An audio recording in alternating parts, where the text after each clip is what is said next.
श्रेणी के मनुष्यों में था। बिल्कुल बेफिक्र, न किसी से दोस्ती न किसी से दुश्मनी। जो जरा हंसकर बोला उसका बेदाम का गुलाम हो। बेकाम का काम करने में उसे मज़ा आता था।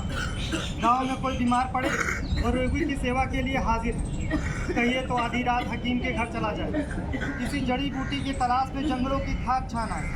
मुमकिन न था कि किसी गरीब पर अत्याचार होते देखे और चुप रह जाए, फिर चाहे कोई उसे मार ही क्यों न डाले। हिमायत करने से वह बाज न आता था। ऐसी सैकड़ों ही मौके उसके सामने आते थे। कांस्टेबल से आए दिन ही उसकी छेड़छाड़ होती रहती थी, इसलिए लोग उसे बौड़न समझते थे। और बात भी यही थी, जो आदमी किसी का बोझ देखकर उससे छीन कर अपने सिर ले ले, किसी का छप्पर उठाने या आग बुझाने के लिए कोसों दौड़ा चला जाए, उसे समझदार कौन कहेगा। सारांश यह है कि उसकी जात से दूसरों को चाहे कितना ही फायदा पहुंचे, अपना कोई उपकार न होता था। यहाँ तक कि वह रोटियों तक के लिए दूसरों के मोहताज था। दीवाना तो वह था और उसका गम दूसरे खाते थे। आखिर जब लोगों ने बहुत धिक्कारा, क्यों अपना जीवन नष्ट करते? तुम दूसरों के लिए मरते हो, कोई तुम्हारी भी पूछने वाला है? अगर एक दिन बीमार पड़ जाओ तो कोई चुल्लू भर पानी भी न दे। जब तक लोगों की सेवा करते हो, लोग ठहरा समझकर खाने को दे देते। जिस दिन आप पड़ेगी, कोई सीधे मुंह बात भी न करेगा। तब जामिद की आंखें खुली। बर्तन भांडा कुछ था ही नहीं। एक दिन उठा और एक तरफ की राह ली। 2 दिन के बाद शहर में पहुंचा। शहर बहुत बड़ा था।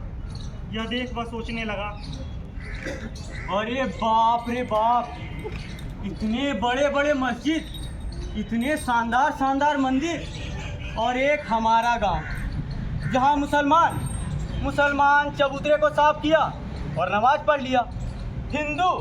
हिंदू पीपल के वृक्ष के नीचे जल चढ़ाया, बस हो गया।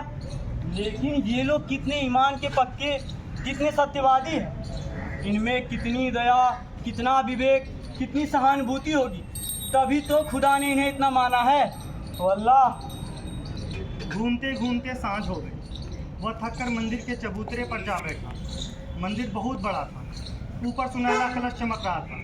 जगमोहन पर संगमरमर के चौके जड़े हुए थे, मगर आंगन में जगह जगह गोबर और कूड़ा पड़ा था।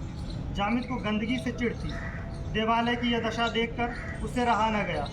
इधर उधर निगाह दौड़ाई कि कहीं झाड़ू मिल जाए तो साफ कर दे, पर झाड़ू कहीं नजर न आई।